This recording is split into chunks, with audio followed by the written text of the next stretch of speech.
Hi guys, welcome back. First time చూస్తా అంటే welcome, just welcome. Okay, obviously you know the sensations of Telugu stand up comedy, Sun Moon, Nagesh and we are upcoming stars. We have a new guy with us, Samir. No, mother tongue తెలుగే కదా. అది చాలా week. Mother tongue తెలుగే, కానీ problem ఎక్కడ వస్తుంది అంటే నాకు నన్ను తీసుకెళ్ళి ఐసిఎస్సి స్కూల్లో పడేశారు. ICSC, CBSE, ICICI. సో ఐసిఎస్సిలో ఏంటంటే తెలుగు వాళ్ళు తక్కువ చాలా. అన్న నువ్వేనా ఇందాక లోయర్ మిడిల్ క్లాస్ అన్నావు? లోయర్ మిడిల్ క్లాస్ వాళ్ళు ఐసిఎస్సిలో చదువుకుంటే స్టేట్లో చదివే వాళ్ళు మేము. నన్ను ఐసిఎస్సిలో వేస్తారు కాబట్టి నా family lower middle class. What is పిల్ల ముచ్చట్లు నాకు క్యూరియాసిటీ. చిన్నపిల్లల మాటలు, నథింగ్ సీరియస్. పిల్ల ముచ్చట్లు అంటే నథింగ్ సీరియస్. ఫస్ట్ టాపిక్ ఏంటంటే was not my fault. UK women who accidentally throw boyfriends bitcoin worth 6,000 crores. అర్థమైంది. ఆమె బతికేలా ఉందా అని ఆలోచిస్తున్నా. ఒకసారి ఆలోచించు, ఆవిడ పొజిషన్ ఏదైనా కానీ, బీట్ హ్యాండ్ బ్యాగ్ కావచ్చు, హీల్స్ కావచ్చు, అది వాడు పడేసిండే ఆ పిల్ల ఊరికే ఉండేదా? 6,000 కోట్ల వర్త్ బిట్ కాయిన్ ఉన్న హార్డ్ డిస్క్ ని, బాయ్ ఫ్రెండ్ హార్డ్ డిస్క్ ని ఆ పిల్ల పడేసింది వానికి తెలియకుండా. నా తప్పు లేదంటుంది. ఇప్పుడు వాడు నిజంగానే గార్బేజ్ ట్రక్కులు అంటే పడుతున్నాడు తెలుసా. గార్బేజ్ డిస్పోజల్ ఉంటాయి కదా ఏరియాస్, అక్కడికి పోయి వాడు హీస్ ట్రైయింగ్ హిస్ లక్. కానీ వాడిది కూడా తప్పు ఉంది కదా ఒక విధంగా. ఎందుకంటే ఏదైనా వాల్యుబుల్ ఉంటే అమ్మాయిలకు ఇవ్వకూడదు ఫస్ట్ ఆఫ్ ఆల్. అంటే నీకు వాల్యుబుల్ ఉంటే ఇవ్వకూడదు. అనవసరమైనవి గిఫ్ట్ ర్యాప్ చేసి హ్యాపీ బర్త్డే బేబీ ఇవ్వకూడదు. అసలు అందుబాటులోనే పెట్టిండకూడదు అంటావా పిల్లకి? అందుబాటులో అంటే ఇంకా తప్పదులే, అమ్మాయిలకి ప్రైవసీ అనేది అర్థం కాదు కదా మనం. అంటే నువ్వు ఏదైనా అడిగితే బ్యాగ్లో ఒక 20 నిమిషాలు ఎతుకుతుంది. హార్డ్ డిస్క్ అనేది ఆబ్వియస్లీ పోతుంది. హార్డ్ డిస్క్ చూడగానే ఏంటిది ఒట్టిగానే స్పేస్ ఉంది ఇట్లా పడేస్తుంది. ఆమె రివెంజ్ కూడా అయ్యి ఉండొచ్చు కాదు. ఏం జరిగిందనేది వాళ్ళిద్దరికి తప్ప ఎవరికి తెలియదు. వాడేమో పిల్లని వదిలేసి నా డబ్బులు పోయినాయని నిజంగానే గార్బేజ్ అంట పడినాడు. ఆ పిల్లేమో నా తప్పు కాదని స్టేట్మెంట్లు ఇస్తుంది.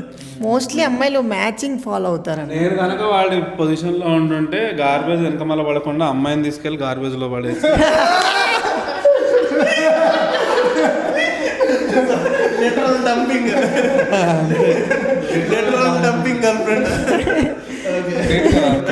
Someone waste is someone treasure ఏదో. One's garbage is one's treasure. English second language అయితే ఇట్లే ఉంటుంది అనమాట. ఒక్కొక్క సేయింగ్ ఉంటుంది. ఐబిఎస్సి చదివినోడు సైలెంట్ కూర్చున్నాడు. ఎస్ఎస్సి బతుకులు మనం మాట్లాడుతున్నాం ఇంగ్లీష్. పేట్రియార్కి అంటే ఇప్పుడు అందరూ ఫెమినిస్ట్లు వచ్చి కూర్చుంటారు. వాళ్ళు రియల్ ఫెమినిస్ట్లు అయితే నాకు ప్రాబ్లం లేదు. ఇంటర్నెట్ ఫెమినిస్ట్ ఉంటారు చూడు, అమ్మాయిల నుంచి అటెన్షన్ రావాలని పిచ్ బుక్ కామెంట్లు రాసుకుంటారు. వీడేంటి అమ్మాయిలని ఇట్లా అంటున్నాడు. సో కొన్ని strong opinions already they are aired out. This is an something new opinion అనమాట. నేను చెప్పే మాటలు నేను చెప్పేవి ఫస్ట్ టైం కాదు. చాలామంది చాలా కామిక్స్ చెప్పినారు ఆల్రెడీ. ఏమని ఫెమినిస్టులు మగాళ్ళు కాలేరు అని 1-2 జోకులు కూడా విన్నాను నేను. I'm not able to pin point who said that actually, but feminist actually ఒక మగాడు కాలేడు అన్నట్టు జోక్ ఉందన్నమాట. ఎందుకంటే వాడి ప్రపంచం డిఫరెంట్, అమ్మాయిల ప్రపంచం completely different. They perspective different అయినప్పుడు వీడు ఎందుకు ఒప్పుకుంటున్నాడు, ఆ పిల్ల ఏం చెప్పినా నెత్తికి తలకాయ ఎందుకు ఊపుతున్నాడు అంటే మనకి ఈజీగా సెక్స్ దొరుకుతుందని. కానీ బట్ అవుట్ ఆఫ్ క్యూరియాసిటీ, ఇక్కడ ఎవరైనా do you actually believe that అమ్మాయిలు అబ్బాయిలు men and women are equal? No equality అనేది లేనది నా. చాలా ఫాస్ట్ గా నో అని చెప్పావు బై ద వే. నో అన్న. ఎందుకంటే కొంచెం గ్యాప్ ఇవ్వాల్సింది. No, no, no. ఎందుకంటే నేను బస్సులో ప్రయాణం చేస్తా. నాకు తెలిసి ఈక్వాలిటీ అనేది ఏంటంటే వాళ్ళు ముందు నుంచి ఎక్కుతారు, వెనకాల నుంచి ఎక్కుతారు. వాళ్ళకి ముందు సీట్లు కావాలి, బాయ్ సీట్లు కావాలి. అది ఫేర్ పాయింటే, బట్ దానికి కౌంటర్గా there is a joke, someone does a joke. మీకు సపరేట్గా సీట్లు ఎందుకు ఇస్తారు అమ్మాయిలకి అంటే, నేను నుంచొని ఉంటే నువ్వు మొలెస్ట్ చేస్తావు కదా అని. Which is fair enough. అది నిజమే, అది జరుగుతుంది. Everyday we hear from people. అమ్మాయిలు నీకు ఫ్రెండ్స్ ఉంటే నీకు తెలుసు, every women has a story.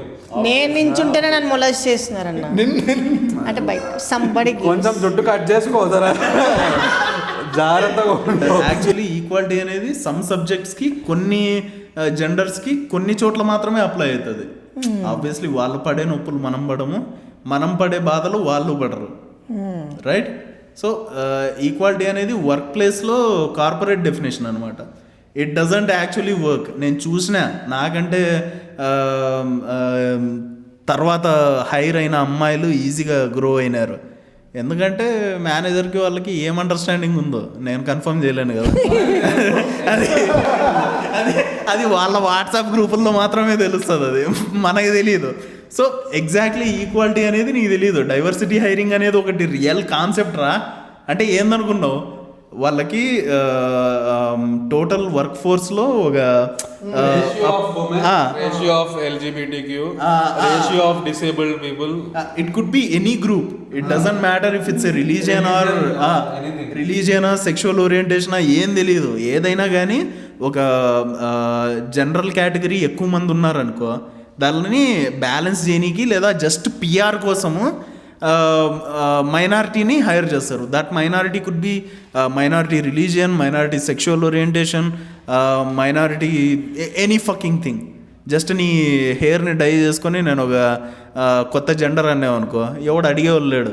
70 జెండర్లు అంటారా, ఎవరిని గుద్దలో గుర్తుపెట్టుకుంటావు? నాకు 2 గుర్తున్నాయి, నాకు తెలిసిండేవి 2. దానిపైన గుర్తున్నాయి. వచ్చేటప్పుడు సిగ్నల్ దగ్గర 3వ కనిపించింది. క్లాప్స్ కొడితేనే 3వది గుర్తొస్తుంది నాకు కూడా. నాకు సో నేను అదే అనేది, ఈక్వాలిటీ అనేది నీ నెత్తిలో నువ్వు క్రియేట్ చేసుకున్న ఒక ఇల్యూషన్. దాన్ని మనమంతా టాలరేట్ చేయక తప్పదు. ఎందుకంటే కంపెనీ ఓనర్ ఏదో చెప్తే అది ఈనక తప్పదు, మేనేజర్ ఏం చెప్తే అది తప్ప దానికి లైక్ కొట్టక తప్పదు. వాడు ఏదో జోకులు వేస్తాడు, మనం స్మైలీ ఎమోజీ అన్నా పెట్టాలి మినిమం వాట్సాప్ గ్రూప్. నేను అదే నేర్చుకున్నా అన్న. మేనేజర్ ఏం చెప్పినా ఆడి ఎంత కుళ్ళు జోక్ వేసినా నవ్వాలని నేర్చుకున్నా. Right, okay okay. Basic 1 year of experience. ఇంకా ముందు చాలా ఉంటాయి. ఆడు ఏంటి మీ పెళ్ళి పాష్ అనేది చెప్పారా నీకు?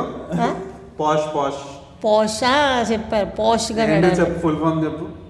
ఫుల్ ఫామ్ చెప్పు. తెలియదు అన్న. అలా ఉంటుంది. Prevention of sexual harassment. ఓ పాష్ ట్రైనింగ్ అని. నువ్వు అమ్మాయిని చూసి కన్ను కొట్టినా, నీ కళ్ళల్లో దుమ్ము పడినా ఇస్తారనమాట ట్రైనింగ్. పోష్ అంటే కొంచెం రిచ్ గా కనబడ్డాం. నేను పాస్ చేస్తా అన్నాం అనుకో, వేరేలాగా అర్థమవుతుంది. అది కోఇన్సిడెంటలా ఇట్స్ ఇంటెండెడ్ అనేది నాకు కూడా తెలియదు. Because they wouldn't want to associate with that. Imagine ఊరి నుంచి అందరు వచ్చి, మామ నేను చాలా పాష్ గా ఉంటా, బాగోదు కదా కార్పొరేట్ లో. మినిమం 2-3 ఉండాలి నా పైన పాష్, లేకపోతే నాకు పాష్ అంటే నైట్ షూ వేసినామా, జాకీ అండర్వేర్ వేసినామా, అదే అనుకుంటాం పాష్ అని. అది కాదు. పాష్ ట్రైనింగ్ యూజువలీ సంవత్సరానికి ఒకసారో 2 క్వార్టర్లకు ఒకసారో పెడతారు మాకు. ఇంకా సంవత్సరం అవ్వలేదు, అరగంట ఏదో వీడియోలు చూడాల్సి వస్తుంది. ఏది ఒక అమ్మాయి ఉంటుంది, ఎప్పుడు 2 మగాళ్ళు సతాయిస్తారు ఆ పిల్లని. ద బేసిక్ కాన్సెప్ట్ ఆఫ్ పాష్ అనమాట. ఆ పిల్ల అన్కంఫర్టబుల్ ఫీల్ అవుతుంది. ఎప్పుడు చూడు మగాళ్ళే సతాయిస్తారు అనమాట, ఆడవాళ్ళు సతాయించే వాళ్ళు ఉంటారు అనమాట పాష్ ట్రైనింగ్ లో కూడా. ఆ వీడియోస్ అన్నిటిలో మొగోళ్ళే సతాయిస్తారు. వీడియో ఎండ్ లో మాత్రం క్వశ్చన్ ఉంటుంది, can posh happen to both male and female. దానికి నువ్వు ఎస్ అని పెట్టాలి, లేకపోతే నువ్వు ఫెయిల్ అయిపోతావు.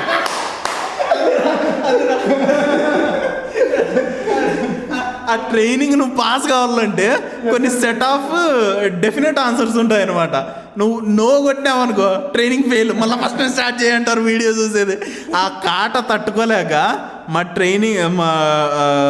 టీంలో ఎవడో ఒకడు ఫస్ట్ చేస్తాడు, వాడు ఆన్సర్లు స్క్రీన్ షాట్లు తీసి పెడతాడు అనమాట, ఇవి సెలెక్ట్ చేయండి రాని. సో వారానికి 2 సార్లు పని మనిషిని కుదుర్చుకున్నాము, పే కూడా చేస్తున్నాము. నువ్వన్నీ అవే ఈక్వాలిటీ అనే, ఇది అస్సలు అప్లై కాదనమాట. ఎందుకంటే మెడిసిన్ నువ్వు మెయింటైన్ చేసినప్పుడే, ఎందుకంటే ఇక్కడ కూడా ఎంప్లాయర్ రిలేషన్, ఇక్కడ కూడా సేమ్ ఆఫీస్ లో ఏదైతే జరుగుతుందో అక్కడ అదే జరుగుతుంది. Monthly salary. ఇందాక మనం ఈక్వాలిటీ గురించి మాట్లాడినామే, అది ఎంఎన్సీలో కొంచెం డిఫరెంట్గా ఉంటుంది. It's at least protected by HR and shit. ఇక్కడ అది కాదు, వాళ్ళ అవసరాన్ని బట్టి వాళ్ళు మనీ కోసం చేస్తున్నారు. నా అవసరాన్ని బట్టి ఆవిడకి నేను రెస్పెక్ట్ ఇస్తాను, but I still feel guilty. ఎందుకంటే obviously I'm a grown man, I should be able to clean my own bathroom, but I'm so fucking lazy that I had to hire somebody else. Gandhi తన బట్టలు తనే రుద్దుకునేవాడంట, అదే చరఖ ద్వారా చేసుకునేవాడంట. అంత గొప్పలు ఎవరు లేరు ఈ కాలంలో. ఓకే, ఇండియన్ హౌస్ హోల్డ్ ఎలా ఉందంటే నువ్వు అయినంతలో సంపాదిస్తావు, అయినంతలో పని వాళ్ళని పెట్టుకుంటావు, అంతే సింపుల్ థింగ్. ఈక్వాలిటీ ఇవన్నీ ఎరుపుకు మాటలు అనమాట. ఇప్పుడంటే బిర్యానీ నువ్వు స్విగ్గీలో 60% ఆఫ్ పెడుతున్నావు, కానీ ఆ టైంలో కేవలం నవాబులు మాత్రమే తినగలిగేవాళ్ళు. ఎందుకంటే ఒకరిద్దరికి మాత్రమే తెలిసిన రెసిపీ అది.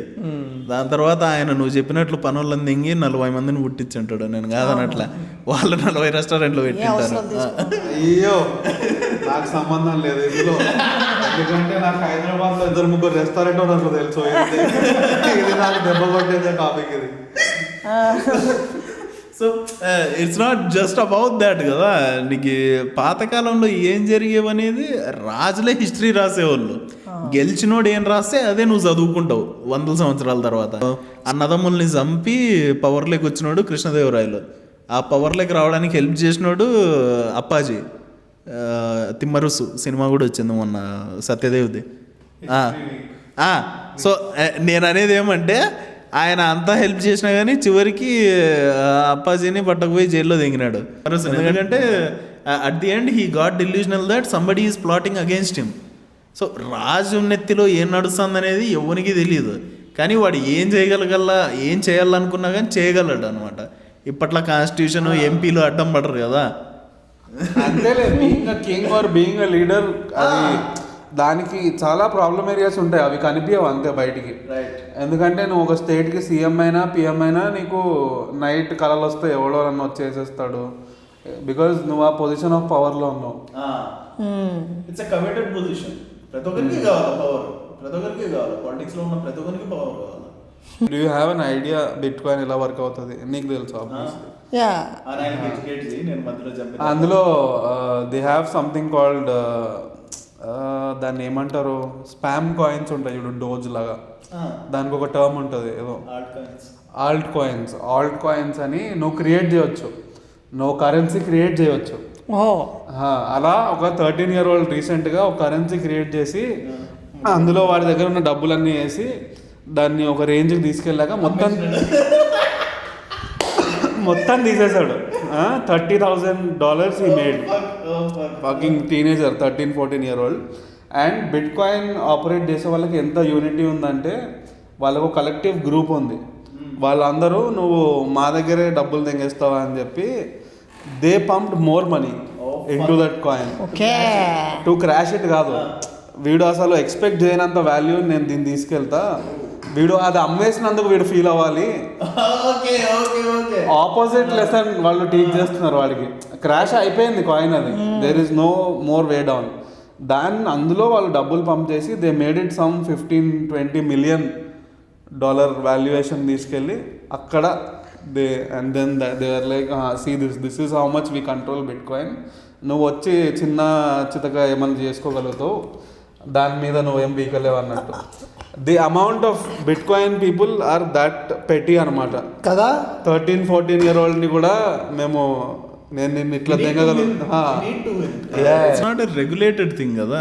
నీకు ఇప్పుడు కరెన్సీ అక్కడ ఏమి దెర్ ఇస్ నో గవర్నమెంట్ ఇలాంటిది ఏం లేదు. స్టాక్ మార్కెట్ అంటే సెబీ అని ఒకటి ఉంటుంది మన దగ్గర. స్టాక్ నేను రీల్ చేసింది గుర్తుందా దాని మీద, అదే స్టాక్ మార్కెట్ని రెగ్యులేట్ చేయడానికి సెబీ ఉంది, కానీ బిట్ కాయిన్ని క్రియేట్ చేసినోడు తెలియదు, దాన్ని రెగ్యులేట్ చేసేకి గవర్నమెంట్కి కూడా అర్థం కాదు అది.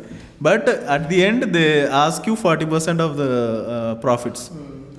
అది మినిమం. ఎందుకంటే ఆవిడ డైరెక్ట్గా నిందనమాట మన ఫైనాన్షియల్ మినిస్టర్ సీతారామన్ గారు, మేడం ఇది లీగలా ఇల్లీగలా అంటే ట్యాక్స్లు ఎట్లా ఇస్తున్నారు అంటే ట్యాక్స్లు వేయడం సావరెంటీ అనింది, సార్వభౌమాధికారం. సో రాజు ఏమన్నా చేయగలడు, ఎందుకు వానికి సార్వభౌమాధికారం ఉంది. ఈ ల్యాండ్లో నేను చెప్పిందే వేదం, నా ఆతులు అన్నిటికంటే వాల్యూ అన్నాడు అనుకో రాజు, నిజంగానే నిజంగానే ఆయన ఆతుల్ని కట్ చేసే బార్బరు అన్నిటికంటే రిచ్ అయిపోతాడు అంతే. ఆయన ఏం చెప్తే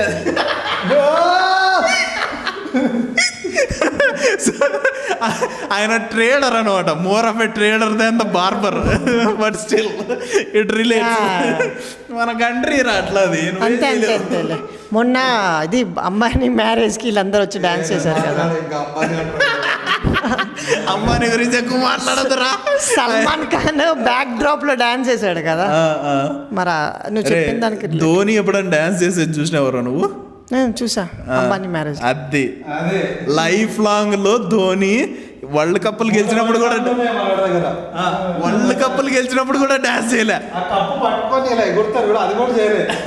అంబానీ పెళ్లి మాత్రం that's how much money he can pump into people or just fucking ఏమంటారు, ఒక ఫంక్షన్ కోసం ఒక ఫంక్షన్ కోసం జియో రీఛార్జ్ ప్రైసులు పెంచినాడు ఆయన.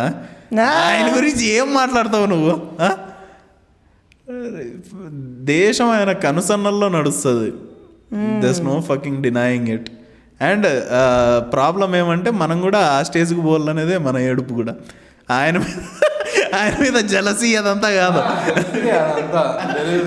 ఆబ్వియస్లీ మనం అక్కడ లేమే అన్న బాధ అంతే. అంబానీ ఏదో ఇల్లీగల్ చేస్తున్నాడు, మనం దేశాన్ని కాపాడాలి అనే ఫీలింగ్ ఎవరికి లేదు.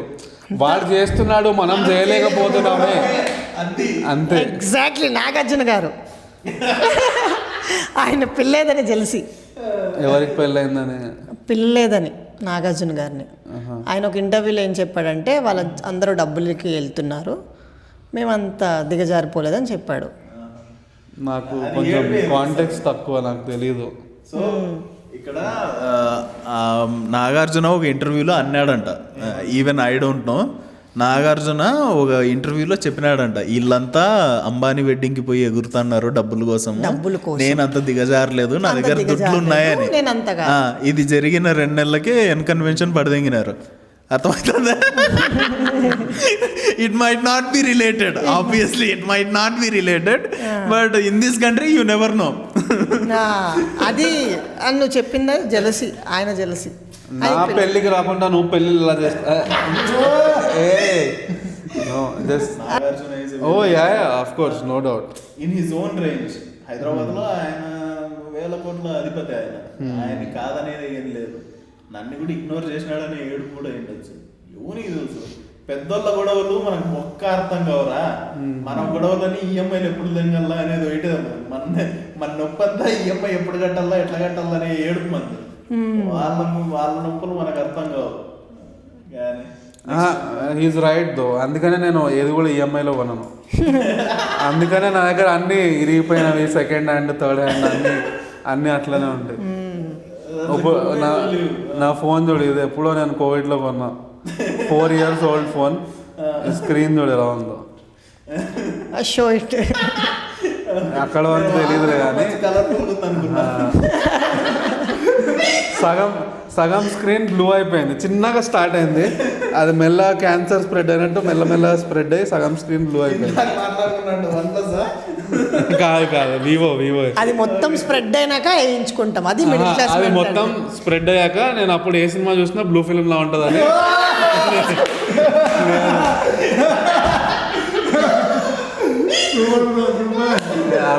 చేస్తున్నా. Nudity shouldn't be a constraint to define what a blue film is, okay? A film చూసినా బ్లూ ఫిలిం లా కనిపించాలి మనకి. అంటే పచ్చ కావాలోడికి పచ్చగా కనిపిస్తుంది కదా, బ్లూ ఫిలింలో బ్లూగా కనిపిస్తుంది. నేను ఈ మధ్య రిలేట్ అయ్యిండేది అట్లా ఒకటి అనమాట. వేమన చెప్పిండేది, తినగ తినగ వేము తీయనుండు అని. బీర్ తాగి స్టార్ట్ చేసినాను. ఫస్ట్ టైం తాగినప్పుడు ఎంత చేదు ఉందరా అనుకున్నా. ఇందాక చూసినా కదా 2 లేపేసిన డైరెక్ట్. కానీ బియర్లో ప్రాబ్లం ఏంటంటే ఉచ్చబోసుకోగానే దిగిపోతుంది. అదేంటో దాని అమ్మ నాకు అర్థమే కాదు ఆ లాజిక్. బ్లడ్లోకి వెళ్ళి కదా, నువ్వు డైరెక్ట్ బ్లాడర్లోకి ఎందుకు పోతున్నావు?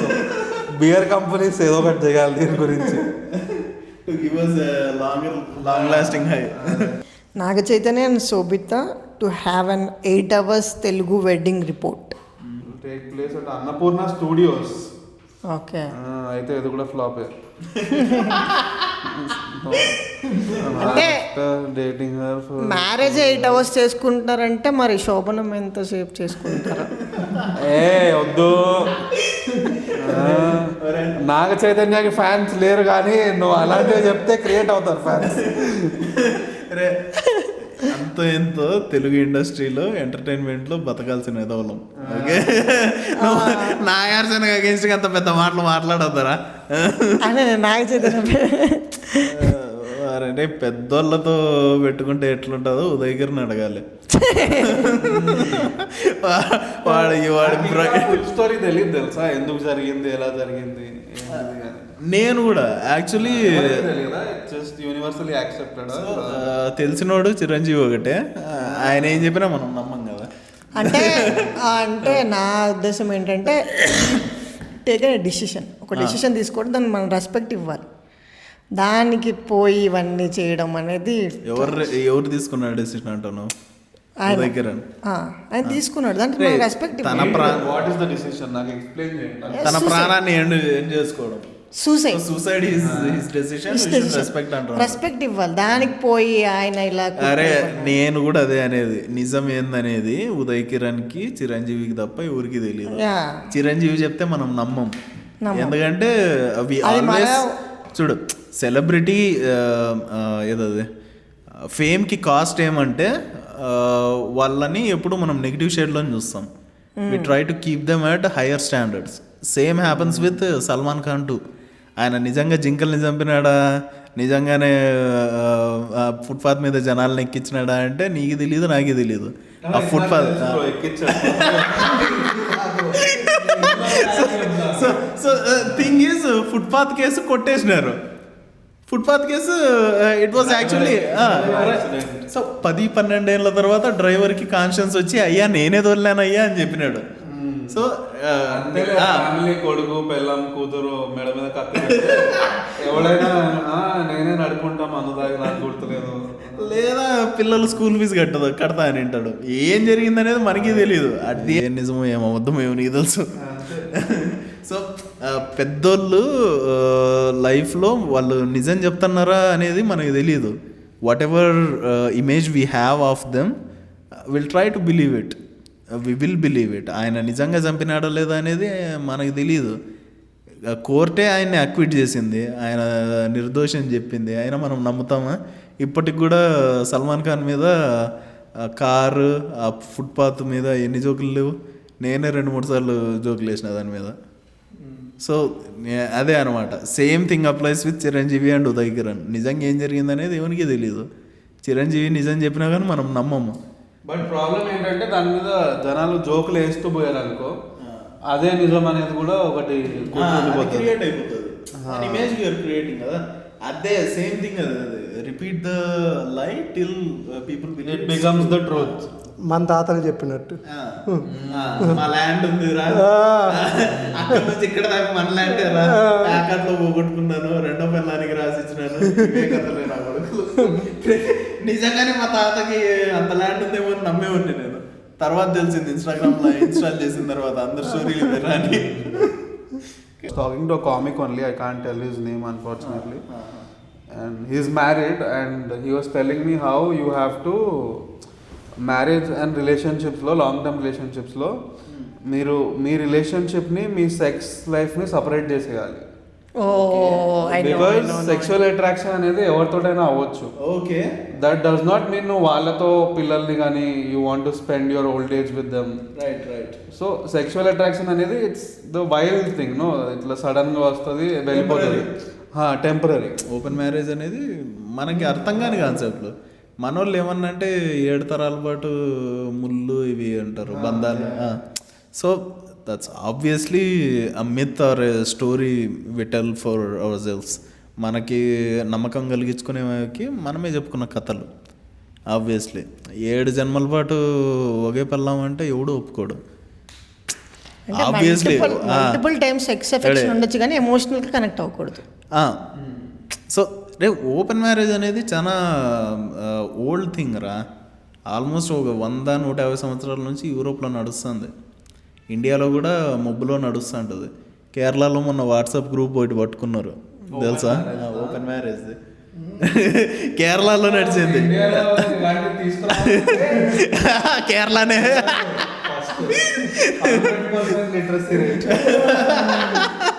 సో నీకు అంతో ఓపెన్ థింకింగ్ ఉండాలి, వెస్టర్న్ మైండ్ సెట్ ఉంటే తప్ప ఇవన్నీ నీకు యాక్సెప్ట్ చేయలేవు. ఈ just the thought of having sexual relationships with other person while you are in a marriage, that's completely alien for us, right? ఇవన్నీ మనకు అర్థమయ్యే సిచ్యువేషన్స్ కాదు. దాన్ని ఎప్పుడైనా ఇంప్లిమెంట్ చేయాలంటే తను అన్నట్టు కేరళనే చేయాలి. యూపీలో ఉన్నట్టు స్టార్ట్ చేసామనుకో మటర్లు స్టార్ట్ అవుతాయి అనమాట. యూపీలో కూడా జరుగుతుంది కానీ వైఫ్స్కి తెలియదు వాళ్ళు open marriage. Only husbands open marriage. అంటే ఏం జరిగినా పరదాలు వెనకాలన్నమాట. అంటే హైరార్కీ పైకి వెళ్ళేటప్పటికి ఇట్లాంటి కాన్సెప్ట్స్ వస్తాయి. లేదురా, హైరార్కీ అని కాదు. ఇట్స్ ఎలా అంటే నాకు ఇది చెప్పడం రావట్లేదు. Let me figure it out. ఈ పాయింట్ సో ఓపెన్ మ్యారేజ్ అనేది హైరార్కీ వల్ల వచ్చేది కాదని నేను అంట. అది హ్యూమన్ నేచర్. ఒక రొట్టెలో పడి బతుకుతున్నప్పుడు కంఫర్టబుల్ లైఫ్ ఉన్నప్పుడే ఇవన్నీ వచ్చేది.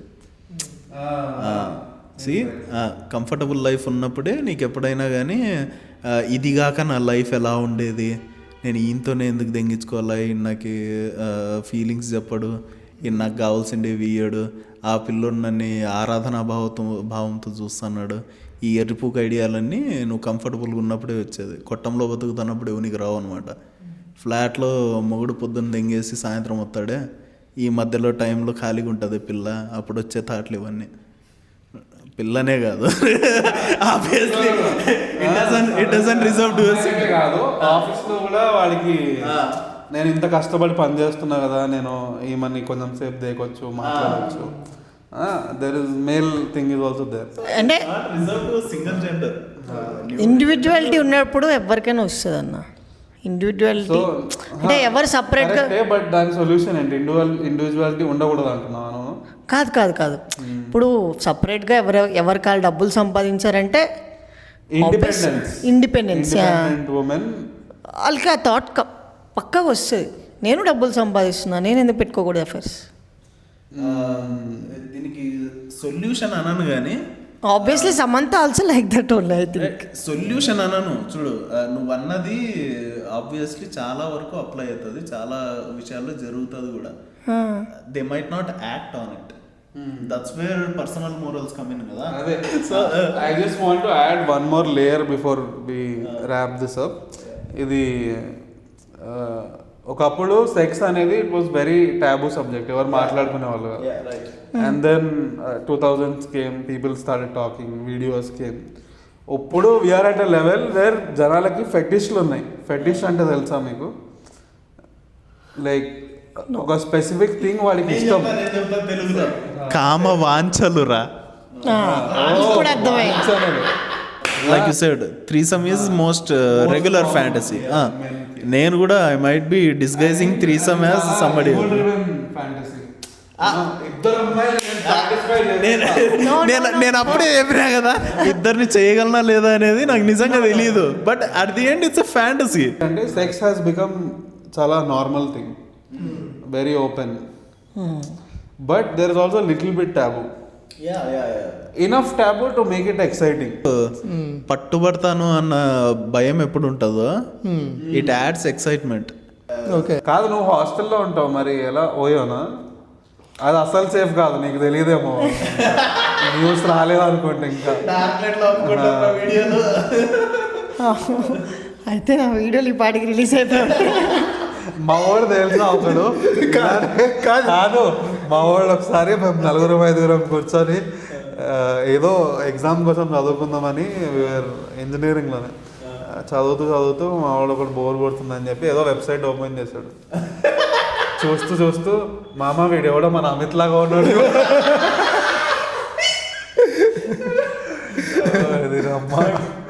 మాకు బీటెక్లో మా సీనియర్ ఒక ఆయన ఉండేవాడు అనమాట. మాతో గొడవ నడిచింది వాళ్ళకి. మేము ఫస్ట్ ఇయర్లో ఉన్నప్పుడు ఫ్రెషర్స్ డే వచ్చి ఇంటిమిడేట్ చేసి చూసినారు. మా ముగ్గురు ఫ్రెండ్స్లో నేను ఇంకో ఇద్దరిలో ఒకడు కొంచెం రౌడీలకు కనెక్ట్ అయినాడు అనమాట. He's living in some rough areas. So వాడు తగ్గలేదు, సీనియర్లు ఆబ్వియస్లీ తగ్గరు. సో అలా మాట పెరిగి సాయంత్రం అక్కడికి రారా చూసుకుందాం, నువ్వు ఎవరిని పిలుచుకొస్తావు అన్నట్టు ఆ గొడవ నడిచింది. అంత పెద్ద సీనియర్ నెక్స్ట్ ఇయర్లో మాకు పార్న్లో కనబడ్డాడు.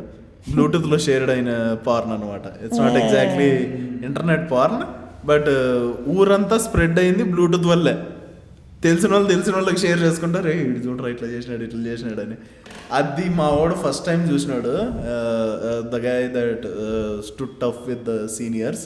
మనకి జ్వరం వచ్చింది, ఎందుకంటే వాళ్ళు 69 చేసుకున్నారు. ఫస్ట్ టైం వాడు చూసిండే 69.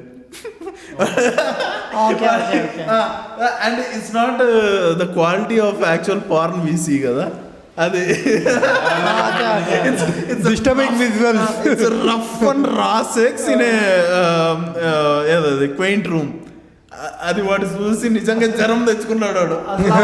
మొన్న ఒక న్యూస్ వచ్చింది తెలుసా, ఈడెవడో రాత్రిపూట పక్కింటి ఆంటీ ఇంట్లో దూరినాడంట. బంధువులు పట్టుకొని ఆంటీతో పెళ్లి చేపించేసినారు. వాడు మొత్తం ఏడుస్తుంటాడు, నీలాగానే ఉంటాడు యాక్చువల్లీ వాడు కొంచెం. నేను కాదు. అంటే young looking. Bollywood lacks unity, south Indian star stands for each other. Hyphen Ajay Devgan అన్నాడంట సౌత్ ఇండియన్ బాలీవుడ్ ఉంది, బాలీవుడ్ స్టార్స్ లేదని. ఐ థింక్ ప్రాబ్లం ఏంటంటే అజయ్ దేవగన్తో ఎవరు నిలబడట్లేదు. అది బాలీవుడ్ ప్రాబ్లం. ఊరికే వెళ్ళి దుబా అంటే ఎవరు నిలబడతాడు. దే డూ స్టాండ్ టుగెదర్ కదా when it comes to Vimal. So I think I've seen multiple stars in a single Vimal ad. Right? Shahrukh Khan ఉన్నాడు. అక్షయ్ కుమార్ ఏమంటున్నాడంటే unity is lacking, respect is lacking. అంతే, ఇర్రెలవెంట్ అయిపోయాక అట్లాంటి స్టేట్మెంట్స్ వస్తాయి. ముసలోడు అయిపోయి ఎవరు దే డోంట్ రెస్పెక్ట్ యూ అంటే ఏంటంటే అజయ్ దేవగన్కి అక్కడ ఆఫర్స్ కన్నా ఇక్కడ ఆఫర్స్ ఎక్కువ వస్తాయి. ఓకే, మొన్న RRR అలాగా. అంటే మన ఇప్పుడు సైఫ్ అలీ ఖాన్ దేవరాలో ఉన్నాడు కదా, అక్కడ ఆఫర్స్ కంటే ఎక్కువ వస్తున్నాయని వాళ్ళు యూనిటీ లేదని అంటున్నారు.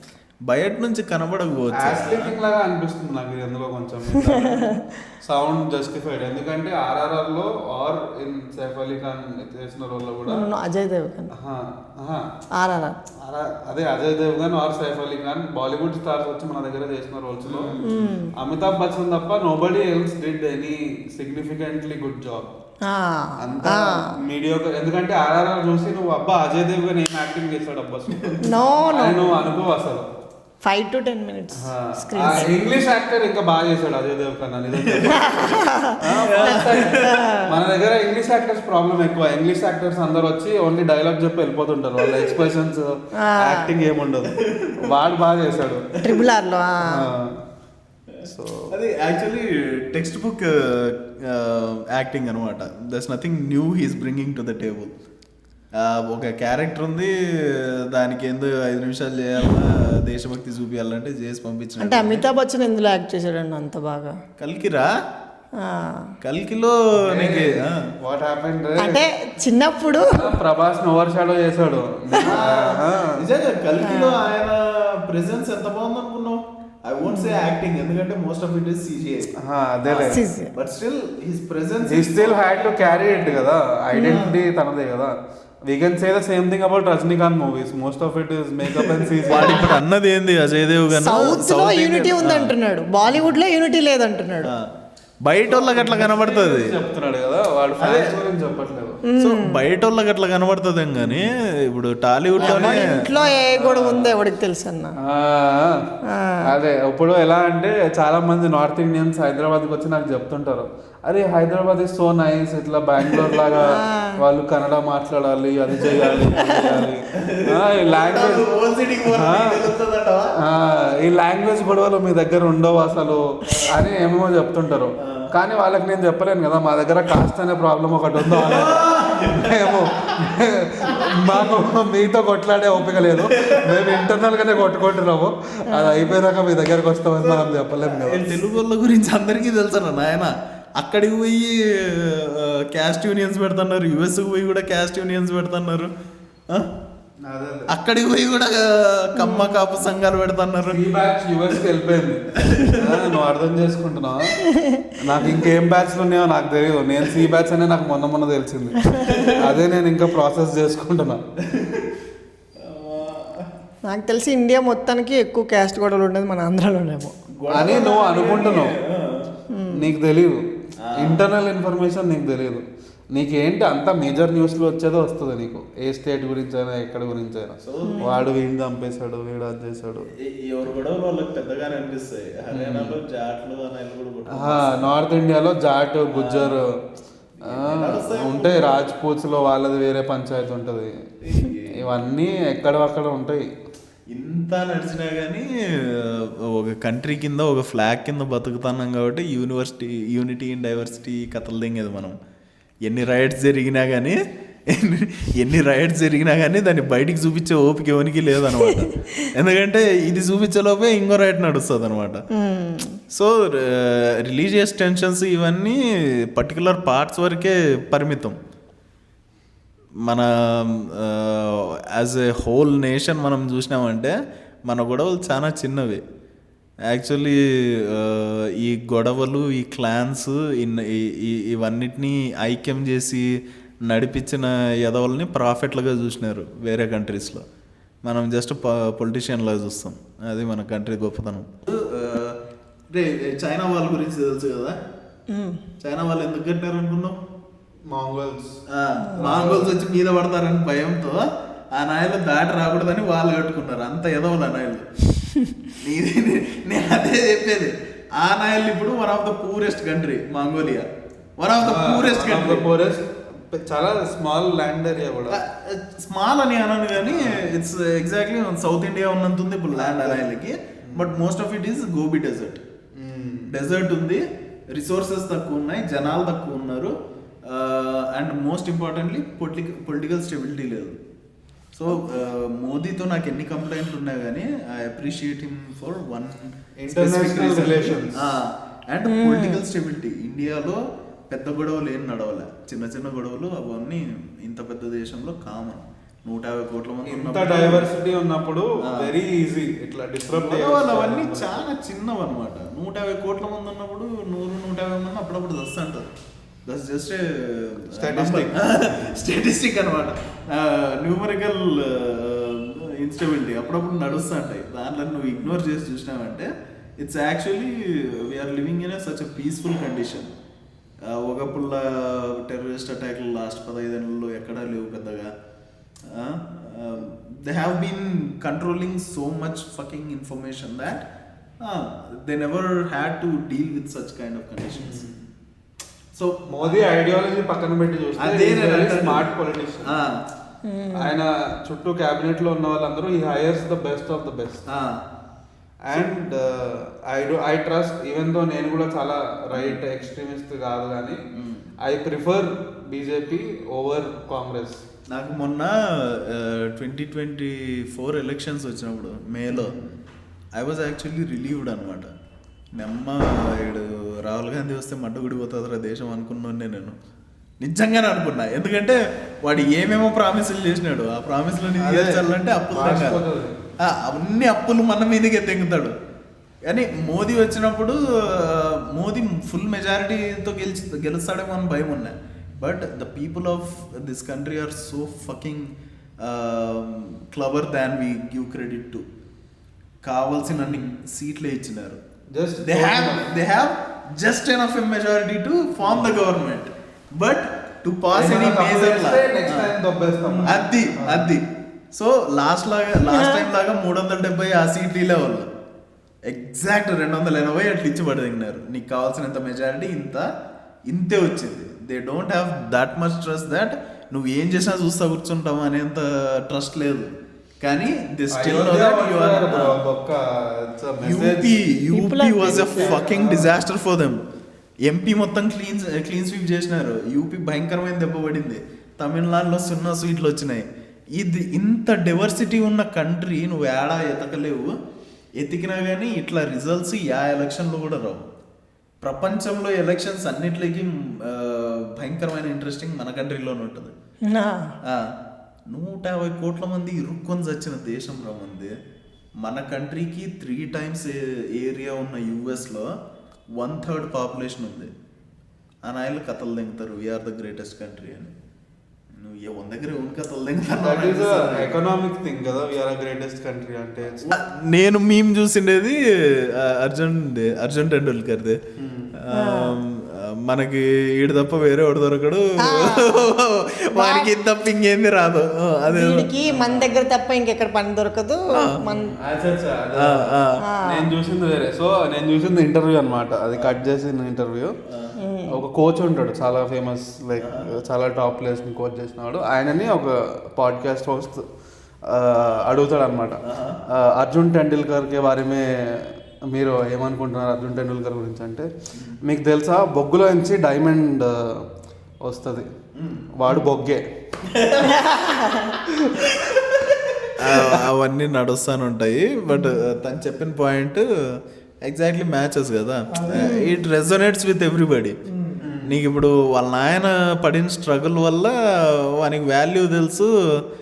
ఆయనకి మనం ఇచ్చిన ప్రేమ I don't think any cricketer has ever got.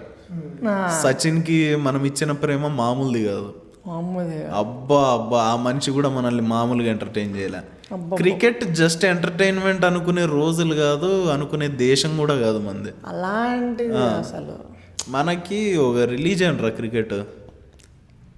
There's no other way to describe it. ఈ కంట్రీలో రిలీజియన్, ద బెస్ట్ రిలీజియన్ ఏదైనా ఉందంటే క్రికెటే. నీ లైఫ్ స్టైల్లో ఏదైతే ఎక్కువ ఇముడుతుందో, ఏదైతే నిన్ను ఎక్కువ టాలరేట్ చేసేలా చేస్తుందో అదే రిలీజన్ నేను నమ్ముతా. అండ్ క్రికెట్ దగ్గర టాలరేట్ చేసినట్టు వేరే దగ్గర ఎక్కడ చేయం మనం. యూజువల్గా ఎంత వేరే రిలీజన్ని టాలరేట్ చేయనోడైనా కానీ ఏ రిలీజన్ కూడా చూడకుండా ఒక బౌలర్ని ఒక బ్యాట్స్మెన్ని అప్రిషియేట్ చేసేది, వెనకేసుకొచ్చేది క్రికెట్లోనే. నాకు one of the best friends, first ఫ్రెండ్స్ని పరిచయం చేసింది కూడా cricket. So I strongly believe it. నేను సచిన్ 100 సెంచరీ అప్పుడు ఫస్ట్ చూసాను. పప్ప ఏం ఆడిండు, సూపర్ అన్న. రే ఫస్ట్ వరల్డ్ కప్ ఏదరా నువ్వు చూసిండేది? అది చెప్పు. నేను ఇదే 2011 50ది, 20 కాదు, T20 కాదు, 50 2011 మనం గెలిచింది 2011 ధోని. ఆఫ్టర్ మన 1983 అయిపోయిన తర్వాత ఇది. నువ్వే చూసినావు ఫస్ట్ వరల్డ్ కప్?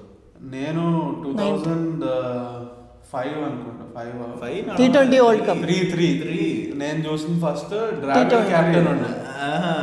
గంగూలీది నేను చూసిండే 2003 నేను వాడు బాగా ఫాలో అయినా. డ్రావిడ్ కెప్టెన్ మేబీ అది క్రాష్ అవుట్ అయినా. అదే సూపర్ లీగ్ లో కూడా ఎంటర్ కాలే, క్రాష్ అవుట్. నాకు అది ఎందుకు గుర్తుందంటే ఇట్ వాస్ వెరీ సాడ్. అరే మనం ఏమీ చేయలేదు. That's not the sad part Sameer. 2003 world cup if you remember, first match ఆస్ట్రేలియాతో నడిచింది, అది ఓడిపోయినాం. దాని తర్వాత ప్రతిదీ గెలుచుకుంటూ వచ్చి ఫైనల్కి వచ్చినారు. ఫైనల్లో మళ్ళీ ఆస్ట్రేలియాతో ఓడింది. రికీ పాంటింగ్, హేడెన్, గిల్క్రిస్ట్ గుద్ద పగలదింగినారు నా కొడుకులు. 360 టార్గెట్ పెడితే ఫస్ట్ ఓవర్లోనే సచిన్ 4 కొట్టి అవుట్ అయినాడు.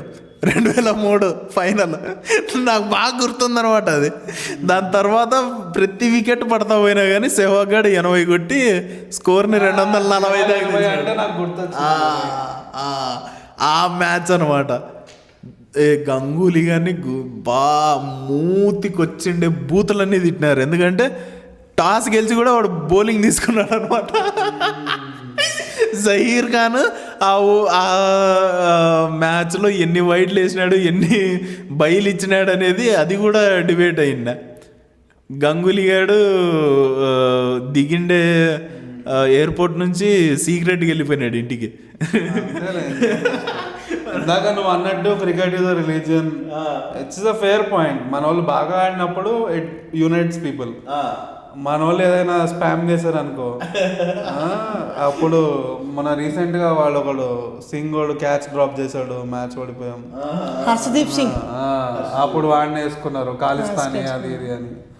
ఈ రాడ్ క్యాండిడేట్లు జరుగుతూనే ఉంటాయి. షమ్మీ ఎప్పుడైనా పర్ఫార్మెన్స్ రాలేదనుకో, ఏ ముల్లే పనికిలోడే అదే అప్పుడు గుర్తొస్తుంది.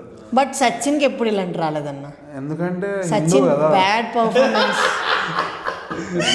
మనోడు ఏదో చెప్పాడు, it's a very fair point that Dhoni or Virat Kohli for that matter cricket వల్ల వీళ్ళకి పేరు వచ్చింది. బట్ క్రికెట్ కే పేరు తెచ్చింది. Sachin gave something to cricket. Good point. He gave to something to cricket కాదు, he gave it to Indians. See, I think the first figure I can remember about cricket is Kapil Dev, history wise. దానికి ముందు ఎవరైనా ఉన్నారా అంటే నాకు తెలియదు. India వైపు నుంచి లేరు, నాకు తెలియదు అంటన్నా. ఉండొచ్చు ఆబ్వియస్లీ, గుర్తుపెట్టుకున్న వాళ్ళు గుర్తుపెట్టుకుంటారు. ఈయన ఎందుకు గుర్తులేరురా నీకంటే నాకు గుర్తులేరు నాయన, ఏం చేయాలా. నాకు గుర్తున్న ఫస్ట్ ఫిగర్ ఆఫ్ క్రికెట్ 83లో కపిల్ దేవ్ గెలిపించినాడు. దాని తర్వాత అగర్కర్ గురించి గవాస్కర్ గురించి ఇన్నా తప్ప ఆయన క్రికెట్ నేను ఆ రోజు చూడలే. నేను చూస్తా పెరిగిండే లెజెండ్ ఎవడైనా ఉన్నాడంటే సచిన్, ఆబ్వియస్ రైట్. సచిన్తో పాట ఆడిన వాళ్ళు కూడా అంతో ఇంతో లెజెండ్స్ అనుకున్నాను నేను. గంగూలీ, ద్రావిడ్, సెహ్వాగ్, లక్ష్మణ్, వీళ్ళంతా నాకు part of legends. But at the centre ఉన్న మనిషి సచినే. 2003 వరల్డ్ కప్లో కూడా పాకిస్తాన్తో సెమీఫైనల్ నడిచింది, 98 కొట్టి అవుట్ అయినాడు ఆ మనిషి. అత్తరుగా నీకు గుద్ద పగలైనాడు తెలుసా. వాడు గొర్రె పరిగెత్తుకుంటూ వచ్చేస్తాను అంత స్పీడ్, 140-150 స్పీడ్లో బాల్ ఇసురుతా అంటే పొట్టినా కూడా కొన్ని నిలబడి సావదెంగేవాడు వాళ్ళని. సచిన్ టెండూల్కర్ ఎప్పుడు ఫైనల్స్ లో ఆడు, ముందు మ్యాచ్లు అన్నీ ఆడతాడు. నేను అబ్జర్వ్ చేసింది అది భయంకరమైన డిసప్పాయింట్మెంట్ రా. ఫైనల్స్ లో ఎప్పుడు ఆడు. ఐ థింక్ ఇది దెర్ ఈస్ అ ప్రాబ్లం తెలుసా ఇందులో. మన వాళ్ళకి మన recent world cup 50 over world కప్లో కూడా మనము ఫైనల్స్ వరకు డామినేట్ చేసి ఫైనల్స్లో ఓడిపోయాం. అన్ని మ్యాచ్లు గెలిచాం. రోహిత్ శర్మ ప్రాబ్లం ఏంటంటే ఐ ఫీల్ మన వాళ్ళు కొంచెం సెలబ్రేట్ తొందరగా చేసేసుకుంటారు.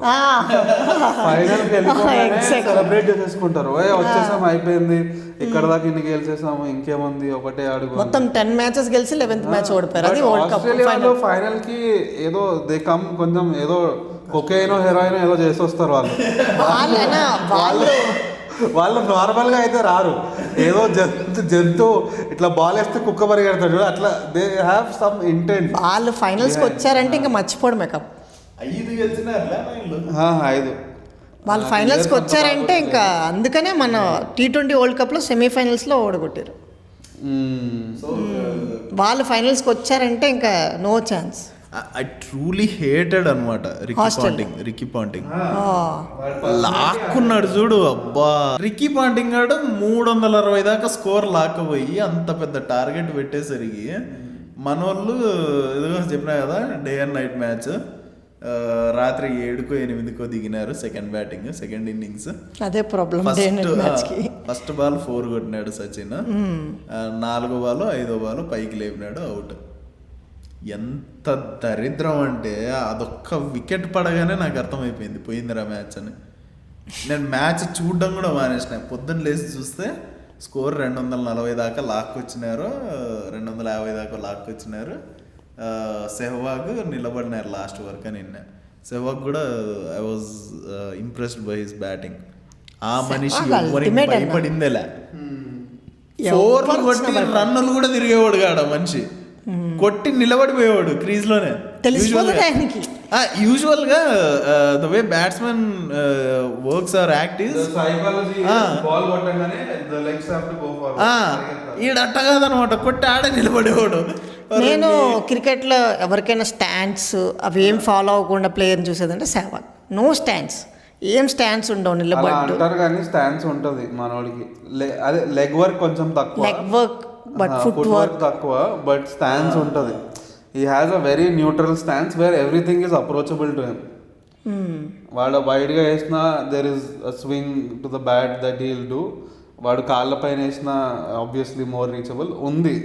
అది నీకు కనిపించదు అంతే, ఇలా చాలా విజువల్గా ఇలా కవర్ డ్రైవ్ కనిపించినట్టు యూ డోంట్ సీ ఇట్ అంతే.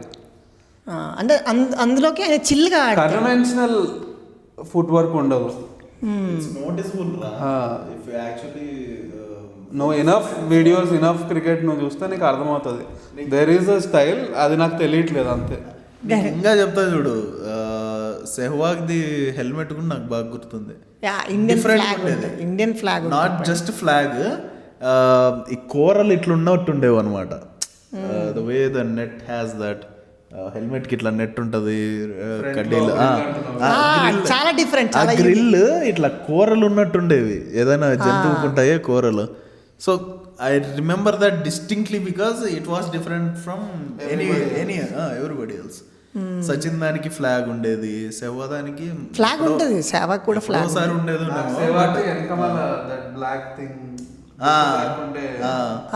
క్లాత్ వేసుకుంటాడు. రైట్, హెల్మెట్ తీసి ఆడింది చూడలే నేను ఎప్పుడు సెహ్వాగ్ ని. హెల్మెట్ తీసేవాళ్ళు కాదు తర్వాత. I think for me memories also Dhoni only. ఇట్లా స్పిన్నర్ రాగానే నాకు చుట్టుంది ఫర్ ప్రమోషన్, ఆయన ఫేస్ తెలియడానికి. 2007 కూడా 2003 వరల్డ్ కప్ తర్వాత actually got to know that it's just a sport. అంత సింపుల్ గా తీసుకోవాల్సి వచ్చింది. I had to face loss will make give you a reality check. గెలిచింటే obviously it would be still religion for me, but ఓడిపోయినాం కాబట్టి 2003 world cup నాకు reality. Imagine ఒకవేళ గెలిచుంటే situation in the country చాలా వేరే. నా పర్సనల్ లైఫ్ చాలా డిఫరెంట్గా ఉండేది. హౌ అంటే సో చూడు, ఆ 2003 ఓడిపోయినాం కాబట్టి క్రికెట్ జస్ట్ ఒక స్పోర్ట్ రా, అంత సీరియస్గా తీసుకునే పని లేదు అనిపించింది. ఎందుకంటే after a couple days life was still the same. But గెలిచింటే ఆ యుఫోరియాకి ఈజీగా 2-3 నెలలు క్యారీ ఆన్ అయ్యేది. That's what I think. Obviously ఏం జరిగేది అనేది ఎవరికి తెలియదు. బట్ 2007 వరల్డ్ కప్ చూసిన T20 వరల్డ్ కప్, అప్పుడు that was Sreesanth is there. So 2007 is 50 over World Cup. 2009 no అనేది 2007 T20 plus 50 overs. Okay, right. 50 overs ది ఓడిపోయినాం. 50 overs తో ఓడిపోయినాం. 400 స్కోర్ కొట్టి ఓడిపోయినాం. ఒక టీమ్ తో 400 కొట్టి గెలిచినాం ఆబ్వియస్లీ. But we didn't get into the super 6 super 8 దాంట్లో గెట్ ఇన్ కాలే. బట్ T20 వరల్డ్ కప్ అంతా యూత్ నుంచి ఒక యంగ్ టీమ్ నుంచి ధోనిని పంపించినాడు చూడు కెప్టెన్. అది 2009 కదా, 2007 మనం గెలిచాం. Sreesanth is catch. ఆ T20 వరల్డ్ కప్ గెలిచినప్పుడు Dhoni was a temporary hero for me. ఆ వరల్డ్ కప్ చివరి వాడేవాడు ఉల్హక్, పేరేంద్ర ఉంది పూర్తిగా తెలియట్లే, మిస్బౌల్ హక్. పైకి లేదంటే శ్రీశాంత్ వచ్చి క్యాచ్ పట్టినాడు చూడు, బయటకు వచ్చి ఎగిరినా నేను. అప్పటి వరకు పట్టలేక ఇంటి నుంచి బయటకు వచ్చి ఎగిరినా. శ్రీశాంత్ ఒక బిగ్ అంటే నాకు బాగా నచ్చేవాడు. దాన్ని హీ హ్యాడ్ యాటిట్యూడ్. వాడి బౌలింగ్ స్టైల్ కొంచెం కొత్తగా ఉండేది. లౌడ్ ఉండేవాడు అంతే, పెద్ద స్టాటిస్టిక్స్ ఏం లేవు శ్రీశాంత్ కి. Statistics. జస్ట్ అగ్రెసివ్ ఇట్లా.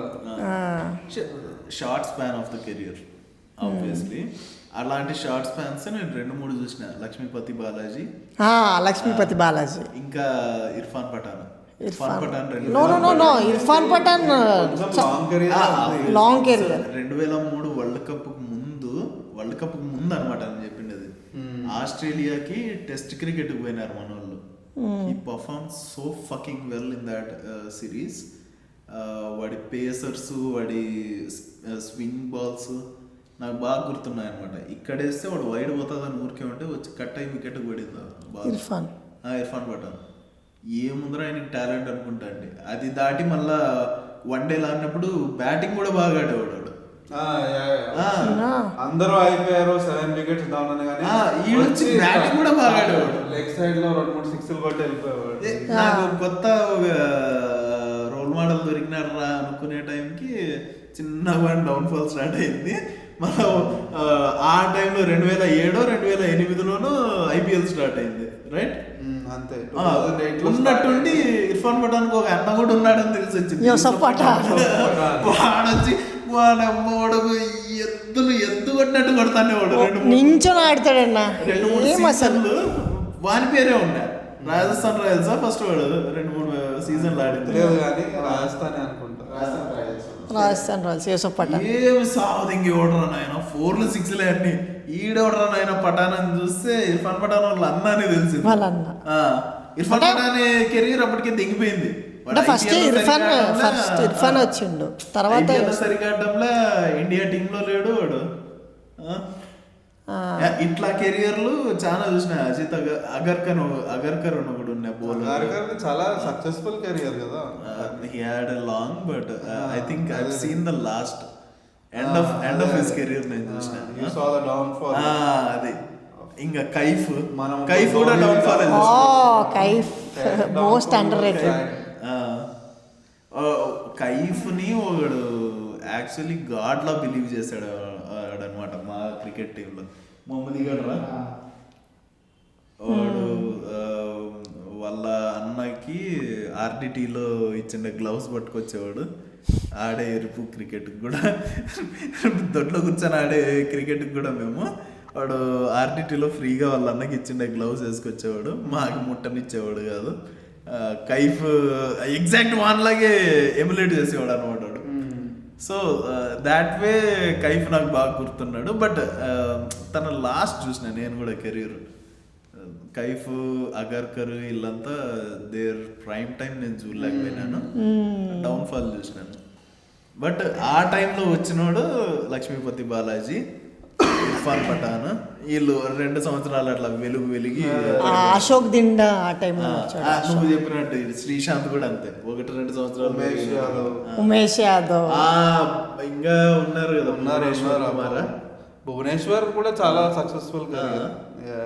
ఆ టైంకి నేను 2007 వరల్డ్ కప్ అది గెలిచిన తర్వాత T20 తర్వాత I could feel that much difference.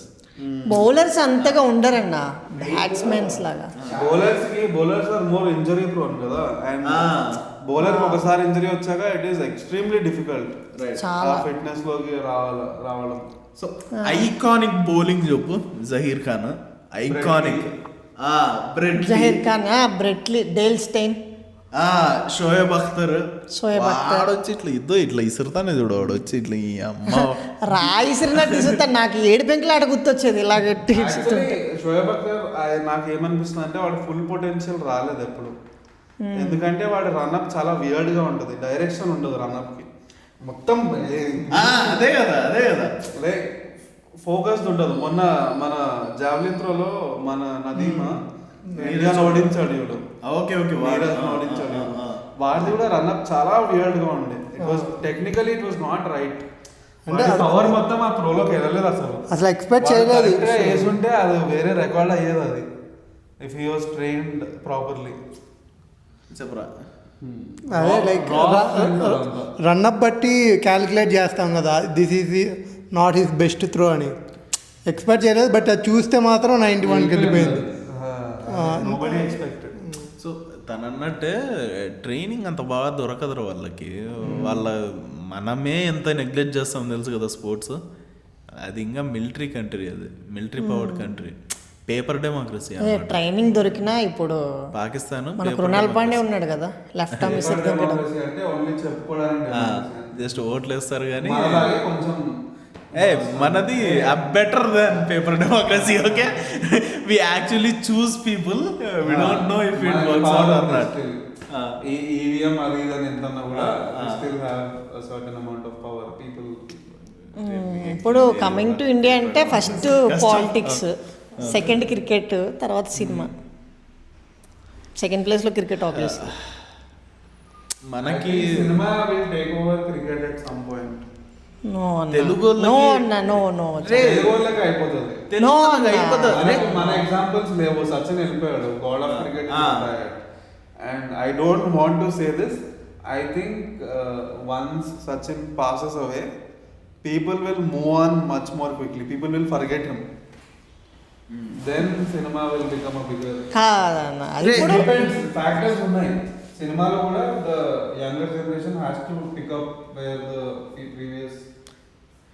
సినిమాలు కూడా భయపడుతుంది అన్న. ఐపీఎల్ సీజన్ సరేరా, వస్తే చూడు, ఒక సినిమా కూడా భయపడుతుంది ఐపీఎల్ సీజన్ లో రిలీజ్ చేయడం. IPL is different కదా. IPL is తను చెప్పేదానికి నేను కూడా ఒకటి యాడ్ చేస్తా. ఇప్పటికే జనాలు టీఎఫ్ఐ బానిసలను గర్వంగా చెప్పుకుంటారు. అవునవును, but coming to cricket life, నేనున్నా లేకపోయినా TFI బతుకుండాలి. ఇప్పుడు నేను సినిమాలు చూస్తాను, తెలుగు సినిమాలు, బట్ నేను క్రికెట్లోకి వస్తే నేను క్రికెట్ చూస్తా, సినిమాలు చూడను. అది నీ personal, That is your thing. అది కదా. చూడు, ఇప్పుడు నలుగురం కూర్చున్నాము, నువ్వు ఒకటే దాని గురించి కొట్లాడుతున్నావు, మిగతా ముగ్గురు సైలెంట్ ఉన్నారంటే మెజారిటీ ఎటుంది? సో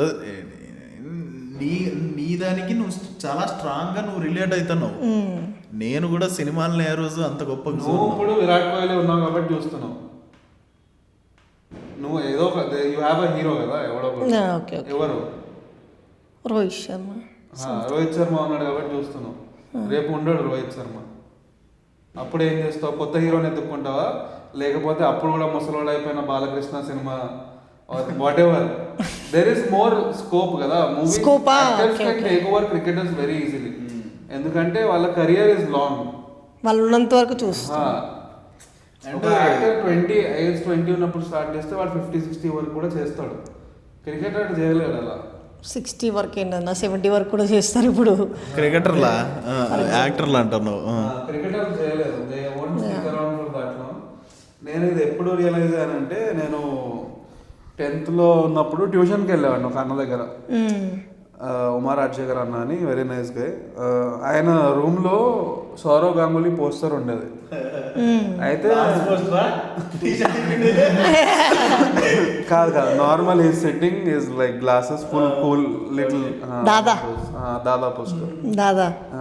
సో అది చూసి day 1 of the tuition with in the first week only, అరే భయ్యా క్రికెట్, హిందీలో మాట్లాడతారు, భయ్యా आप क्रिकेट बहुत देखते होंगे, దాదా పోస్టర్ అంటే నై మే దేఖ్నా చోడ్ దియా క్రికెట్ అన్నాడు. అదేంటిది అంటే, నేను ఆయన ఫ్యాన్ ఉండే, గంగూలీ ఫ్యాన్ ఉండే, ఆయన ఆడడం మానేసాక నేను చూడడం మానేసాను. ఇది నాకు అర్థం కాలేదు, ఆ ఏజ్లో నా బ్రెయిన్ రిజిస్టర్ చేసుకోలేదు. బట్ ఎప్పుడైతే ధోని ఇంటర్నేషనల్ క్రికెట్ మానేశాడు, నా లోపల కూడా ఏదో సంథింగ్ ఇస్ గాన్, ఏదో వెళ్ళిపోయింది.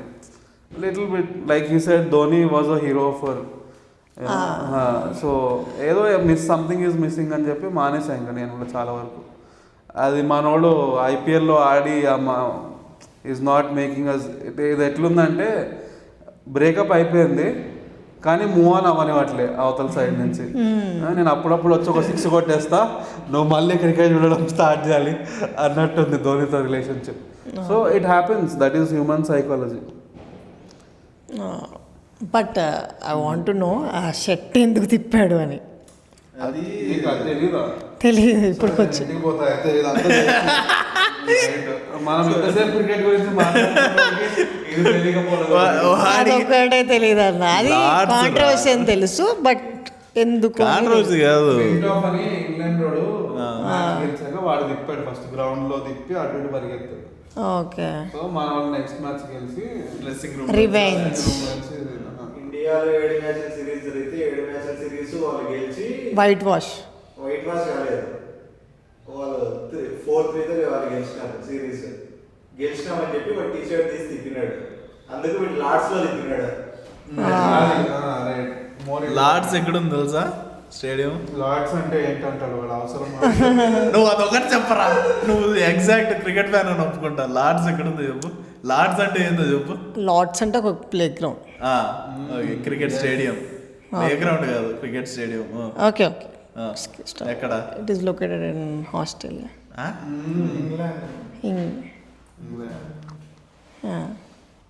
సర్లే సర్లే ఇంకా నిమ్మగా చూస్తున్నాను.